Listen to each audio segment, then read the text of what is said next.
Doctors Without Borders.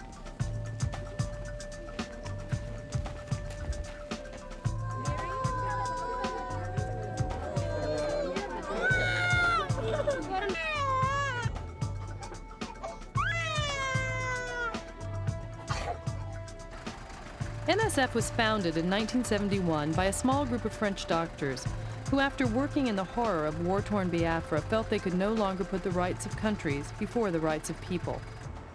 With its main headquarters in Paris, France, MSF has grown into the world's largest and probably best-known humanitarian organization. Since its beginning over 2 decades ago, a steady rise in global crises, disasters, and conflicts have necessitated a rapid growth in the organization. In 1993 and 94, MSF had missions in 70 countries around the world. Because of this widespread global network of people, MSF is able to stay current with the ever-changing geopolitical situation. That network, combined with constant research and a broad database in headquarter offices, allows the organization to have its finger on the pulse of world events and be prepared to go where their services might be needed. We decide to go into a situation when we hear about it, or when we sometimes anticipate a problem. Usually we decide immediately. It's a very easy decision to take, to send an exploratory mission. We send a group of 2 or 3 persons on this field, on this situation, to try to assess the needs, to assess the general situation, and finally to give the elements of a decision whether MSF should or should not get involved in this situation. One of the areas that MSF predicted would be a trouble spot was the region now referred to as the Caucasus. Following the disintegration of the former Soviet Union in 1991, already existing ethnic tension in enclaves and autonomous republics were exacerbated by the rising tide of nationalism. Tensions persist throughout this entire region. Recent headlines have been filled with stories of the violence and fighting in Chechnya, a predominantly Muslim republic on Russia's southern border. Okay, well, we need oral rehydration salts urgently from Bravo for India. Can you transmit that to all? On her first MSF mission, Australian journalist Barbara Boyle is working as the administrator for the project in Azerbaijan and having to learn firsthand how to deal with the problems in the Caucasus region. After '89, with the collapse of the wall and the collapse of the whole Union, a number of minorities decided to secede, or at least this situation enabled them to set new claims, stake new claims, which led to a turmoil that has now spread to the whole region. The whole Caucasus is experiencing this kind of turmoil at the moment. The MSF mission in Azerbaijan has its headquarters in the capital city of Baku, but most of the volunteers work near the refugee camps and settlements close to the conflict front.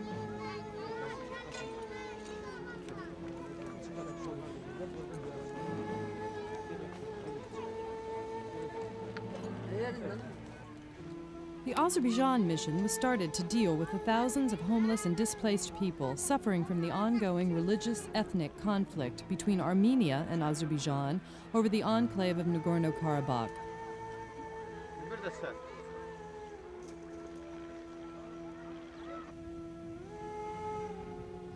From the now tranquil countryside filled with shepherds tending flocks of sheep, one can see in the distance the mountains of the disputed Karabakh region. Even though a ceasefire went into effect in May of 1994, no one rules out the possibility that the fighting will escalate again. Geography plays a big part in the Karabakh dispute. Even though the region is heavily populated by Armenians, it lies within Azerbaijan's borders. Much of Azerbaijan's complex politics have to do with its location at a geographic crossroads. Also, Azerbaijan is now a major financial and economic focal point for a number of powers, due to its vast natural gas and oil resources, which are predicted to surpass those of Kuwait. A country poised on the brink of an economic boom, Azerbaijan is currently in a state of poverty and disarray. The fighting over the Nagorno-Karabakh region has left tens of thousands dead or homeless.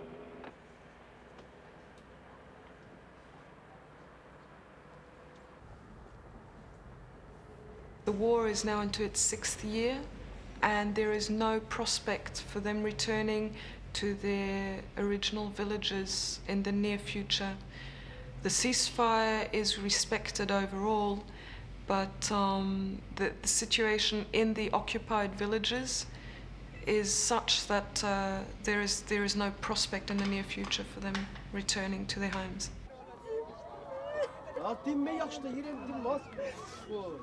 Our prime purpose here is to remedy the human consequences of the conflict. Our target population is the population that has been affected by movements in the front.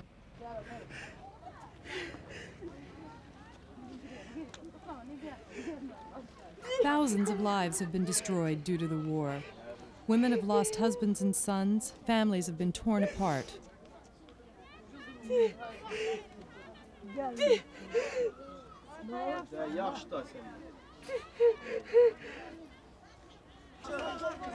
The ongoing unsettledness is forcing the refugees and displaced people, who are the living victims, to face another long, cold, bitter winter homeless.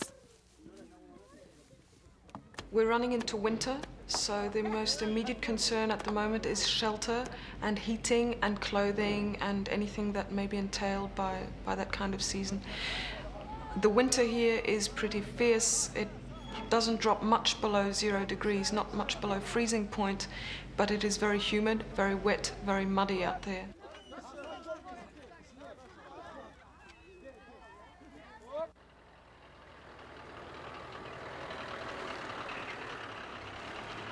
MSF's main focus is obviously medical, but there are a number of priorities that need to be kept within a medical framework, and logistics is the main support on the non-medical side. In this country, it also has to do with warmth, with stoves, blankets. Here we are donating blankets and soap to displaced people. Whenever we do a donation, MSF or any other organization in this country, we have an agreement that we enter a date, possibly a stamp, and a detailed inventory of what we are donating to these families. This is entered into the family head's passport. Bak Irak yerinde pasportu burada yazdım yani. Bak burada kim var onu yazdım.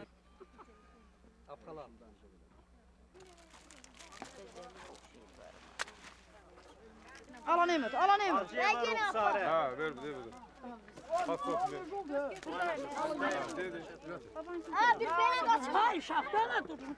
These homeless and displaced people are living in camps scattered throughout the Azeri countryside.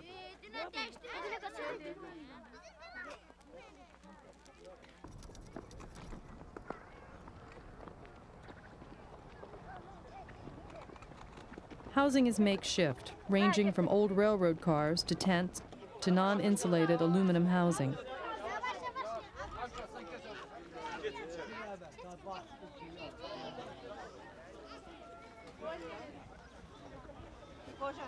Small one-room dwellings such as this have been donated by German humanitarian aid groups.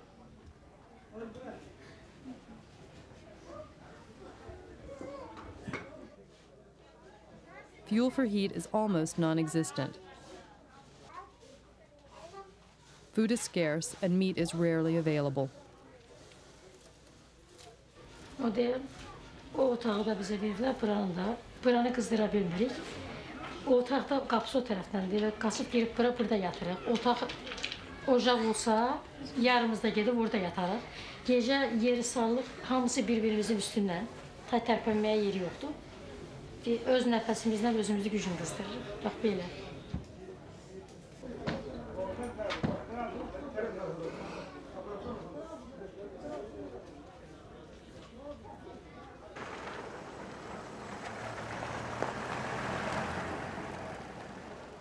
In Azerbaijan, as with many of the former Eastern Bloc countries, MSF is involving itself in the distribution and supply of medicine and medical equipment, which are extremely limited.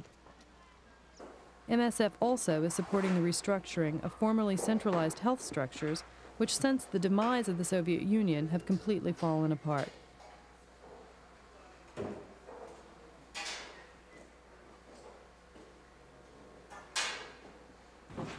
In most cases, there are no medical supplies available, doctors and nurses are working without pay, hospitals are falling apart, and sanitation is deplorable. The situation of the health system here in Azerbaijan is in not so good condition. Before, under the communist regime, they direct the more effort in the healthcare system, but now they are in need of money, and there is a war too in Azerbaijan, so they just let it aside. It's not their priority in Azerbaijan.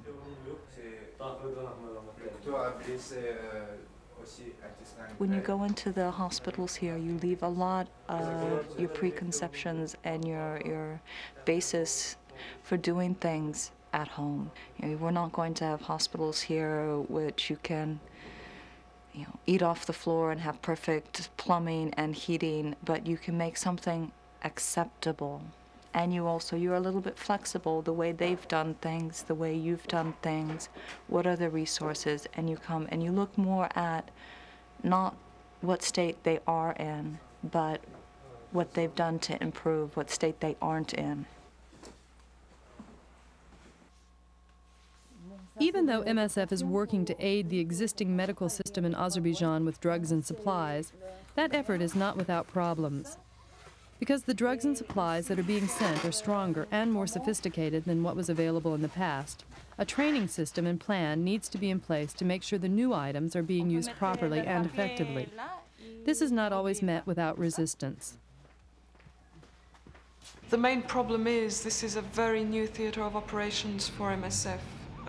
You can get rid of all your cliches of Africa or the developing world. The know-how is here, and the pride is here also. So that's a difficulty you face in every day dealing with authorities, with skilled personnel here. The medical staff, for instance, here, and often with right, are very proud of their heritage. The skills, knowledge, studies, academics left behind by the Soviet Union. When you do especially long-term medical work, you can't in 6 months expect to walk out and say, oh yes, I changed the Azeri health system and there's now hospitals running exactly the way they should. A lot of the things that we're doing is very long-term, so you have to look at small little things that you've done, and it's in that way you modify your perspective and what your expectations are. MSF volunteers realize that their time in a country is limited and their effect sometimes seemingly minimal. Although volunteers are asked to contract for 1 year, they are at liberty to determine the length of their term.